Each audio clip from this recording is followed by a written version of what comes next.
2 سال پہلے سب کچھ مختلف تھا۔ ہینا اور فہد کی ملاقات ایک کمپنی میں ہوئی۔ فہد ایک پرکشش، خود اعتماد شخص تھا۔ وہ ہمیشہ کہتا، میں تمہیں وہ زندگی دوں گا جس کا تم نے خواب دیکھا ہے۔ ہینا نے اس کی باتوں پر یقین کر لیا۔ شادی کے بعد شروع میں سب خوبصورت تھا، تحفے، سفر، محبت کے وعدے، لیکن وقت گزرتا گیا اور فہد کا چہرہ بدلنے لگا۔ وہ دیر سے گھر آتا، فون چھپاتا اور اکثر غصے میں رہتا۔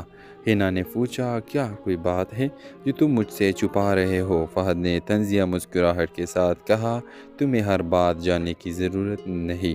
اس دن کے بعد خاموشی ان کے درمیان دیوار بن گئی۔ ایک رات ہینا کو فہد کا لیپ ٹاپ کھلا ملا۔ اس میں ایک فائل تھی، پروجیکٹ زارا۔ جیسا ہی اس نے فائل کھولی اس کا دل رک گیا۔ وہ سب ثبوت تھے، جعلی بزنس ڈاکومنٹس، خفیہ ٹرانزیکشن اور ایک عورت زارا کے نام سے مشترکہ بینک اکاؤنٹ۔ ہینا کے آنسو بہہ نکلے، تو یہ ہے تمہاری محبت، ایک جھوٹ، ایک کاروبار۔ اگلی صبح فہد واپس آیا تو ہینا اس کے سامنے کھڑی تھی، ہاتھ میں وہی فائل۔ کیا میں صرف ایک ڈال تھی تمہارے جرم کے لیے؟ فہد نے سرد لہجے میں کہا، ہاں، اور تمہیں خاموش رہنا ہوگا، کیونکہ اگر تم بولی تو تمہارا نام بھی ان کاغذات میں ہے۔ ہینا کے چہرے پر خوف نہیں، سکون تھا۔ میں بولوں گی، کیونکہ سچ کو چھپانا بھی جرم ہے۔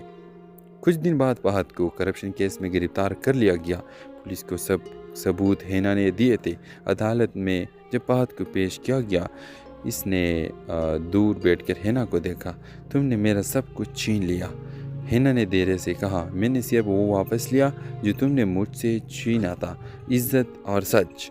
کچھ مہینوں بعد ہینا نے ایک چھوٹی تنظیم شروع کی، نئی شروعات، جہاں وہ ان عورتوں کی مدد کرتی تھی جو دھوکے اور خوف کے سائے میں جی رہے تھے۔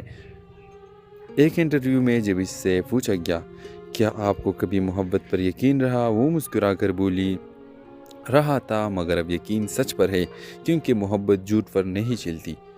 ڈرامہ سیریل کے حوالے سے اپنے رائے کی اظہار لازمی کمنٹ کریں۔ ساتھ میں ہمارا یوٹیوب کا چینل اخلاص ٹی وی کو سبسکرائب کرنا مت بھولیے۔ Thanks for watching. اللہ حافظ۔